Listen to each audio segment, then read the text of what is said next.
Hai semuanya, kembali lagi bersama Nafta di sini. Kali ini kita akan membaca cerpen misteri nyata yang ke-14. Judulnya Feeling 5. Cerpen ini dipublish pada hari Sabtu 1 Agustus 2015. Kita mulai. Hai, namaku Crescentia L. Umurku 15 tahun dan saat ini aku hampir lulus SMP. Langsung saja ke intinya, kejadian ini bermula saat aku berumur 13 tahun. Saat itu aku masih duduk di kelas 8 SMP. Hari ini adalah hari yang sangat menyebalkan buatku. Mulai dari bangun kesiangan, dalam kurung target bangun pukul 3 pagi, tapi aku justru bangun pukul 5.15 pagi. Lalu aku mendapatkan feeling yang aku tahu feeling jenis ini adalah pertanda aku akan segera mendapatkan hal buruk yang tak lama lagi akan terjadi.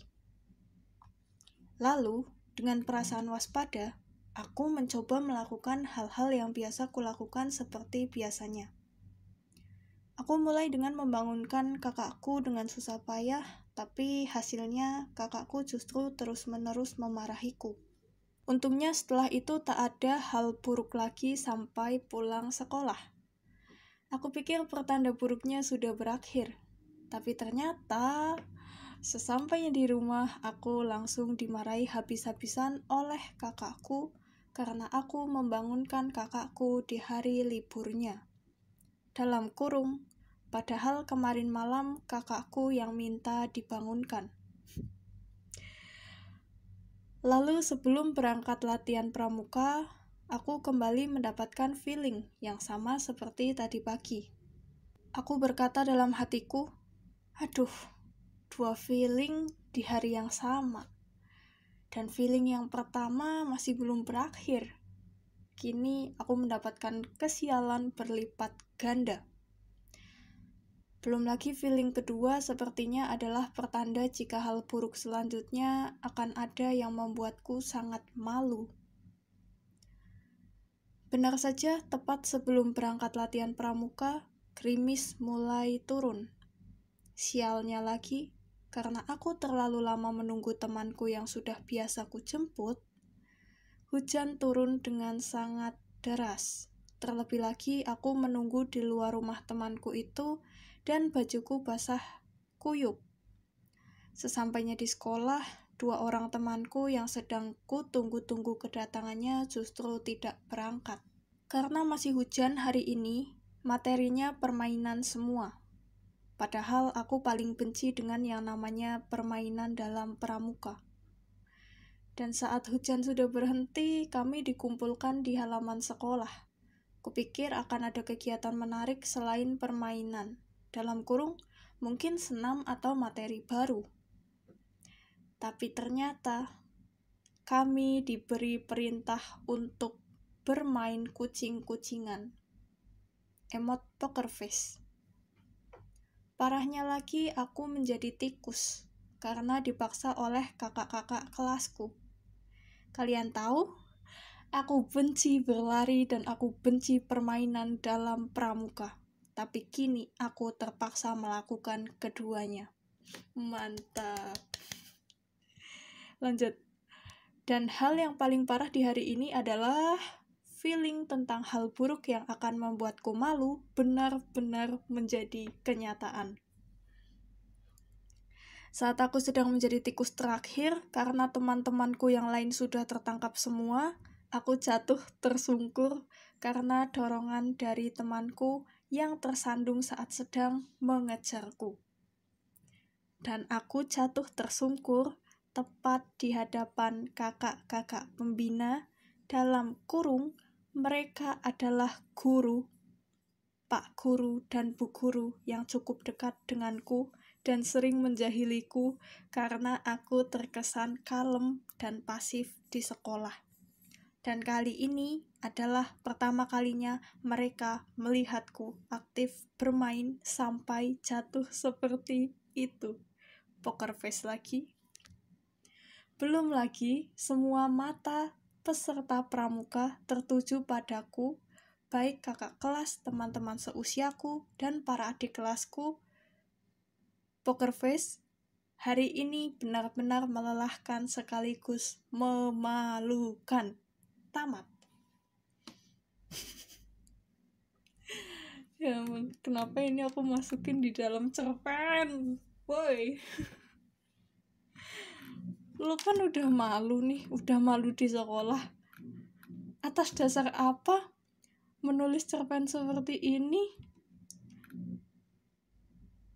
Penambah malu atau gimana? Tapi itu aku nggak ingat detailnya sih. Aku cuma inget 2 temanku itu yang nggak berangkat itu kan pengen banget aku temui karena mereka itu juga nggak suka pramuka. Jadi kalau mereka berangkat itu rasanya kita bertiga itu kayak sefrekuensi gitulah. Kalau males ya males, kalau lagi seneng ya seneng, kalau kami mengeluh ya bareng-bareng. Jadi kayak ada temen lah gitu, senasib gitu. Tapi malah mereka nggak berangkat karena hujan. Dan aku emang biasa nunggu temen yang aku jemput, dan itu aku lupa sih karena emang sering nunggu di luar, karena aku males masuk kan. Kalau masuk tuh harus lepas sepatu dan menurutku itu ribet lah, jadi aku nunggu di luar. Dan kalau hujan itu emang biasa sampai basah, apalagi tasku itu biasa basah, tas sama baju sama rok lah pokoknya. Karena di luar rumah jadi aku basah, dan itu nunggunya tuh biasanya lama karena temanku ini kan adiknya banyak, jadi dia harus bantu-bantu orang tuanya lah untuk ngurusin adik-adiknya itu. Dan adiknya itu sering nakal, jadi semakin lama. Terus aku ini kan suka senam.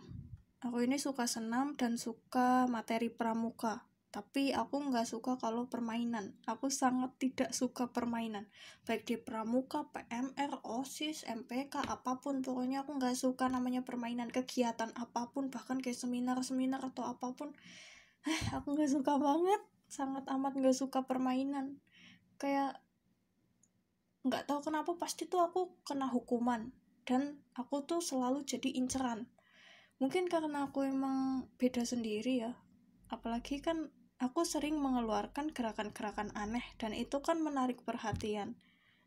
Jadi, dan omonganku kan sering ceplas-ceplos. Jadi otomatis orang-orang tuh pasti menargetkan aku, dan ya gitulah.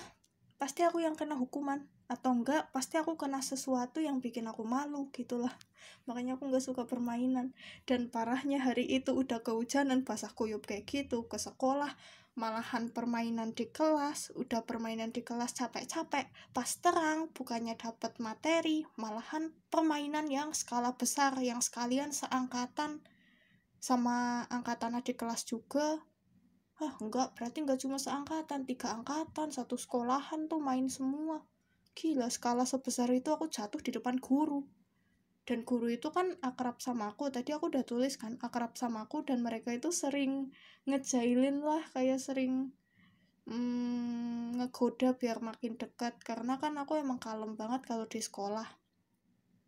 Emang kalau nggak ditanya tuh nggak bakal jawab. Dan kalau ada guru nanya gitu, misal siapa yang belum paham, atau misal tanya materi gitulah, aku nggak pernah angkat tangan gitu loh. Kayak aku sekolah ya sekedar duduk, nyatet, kerjain tugas, udah cuma gitu, nggak pernah ngomong, nggak pernah aneh-aneh. Jadi guru-guru itu sering caper ke aku. Nah, kebetulan ini guru semua yang di depanku itu yang sering caper ke aku. Jadilah aib saya selalu dibawa-bawa setelah kejadian ini. Pasti selalu dibilang, "Ye, yang jatuh, woi, yang jatuh." Jadi aku dipanggil tuh, "Woi, yang jatuh." Jadi diingat sebagai anak yang jatuh ketika permainan pramuka skala besar. Ngeselin banget. Tapi itu aku lupa sih guru-gurunya siapa aja. Aku cuma ingat 2, yang lain aku lupa. Nggak tahu yang nonton siapa aja, tapi pasti mereka cerita ke seisi kantor, itu sudah pasti. Karena yang nanyain kondisiku itu banyak, lebih dari 5 guru. Makanya aku tahu itu tersebar karena ya guru-guru kan suka menggosip. Apalagi kan aku termasuk terkenal di kelas di sekolah. Sudah pasti itu informasi yang menurut mereka penting. Kapan lagi coba lihat kekonyolan anak yang paling kalem di sekolah? Tapi aneh sih kenapa aku tulis di sini. Serius, ini blog justru malah kayak diary. Bukan kayak cerpen-cerpen pada umumnya, ini malah jadi diary. Kayaknya udah deh. Kayak aku bingung mau bahas apa. Kalau pramuka tuh aku paling suka senam, beberapa materi, sama semapur. Aku tuh suka banget kalau lagi disuruh latihan semapur. Menurutku itu kayak keren gitu loh, kayak kebudayaan Jepang. Makanya aku suka. Karena aku udah wibu dari kecil. Jadi ketika latihan semapur itu pikiranku, ini kayak yang buat orang-orang Jepang ketika itu loh, ketika Asian Games atau apa gitu, pertunjukan-pertunjukan semacam itu kan keren. Atau ngewota, aku tuh membayangkan bendera itu kayak tongkat yang nyala gitu, yang buat nari para wota. Jadi menurutku semapur itu menyenangkan. Terus yang ini, materi-materi kayak sandi gitu, aku agak tertarik sih, cuma susah menghafal. Tapi menurutku itu keren karena kayak yang di Death Note, kita jadi detektif gitu. Jadi menurutku itu juga menyenangkan. Selebihnya aku nggak suka latihan pramuka. Menurutku aneh-aneh soalnya. Bukan tipeku gitulah. Sekian dulu cerita kali ini. Aku bakal lanjut ke cerpen selanjutnya. Sampai bye-bye minasan.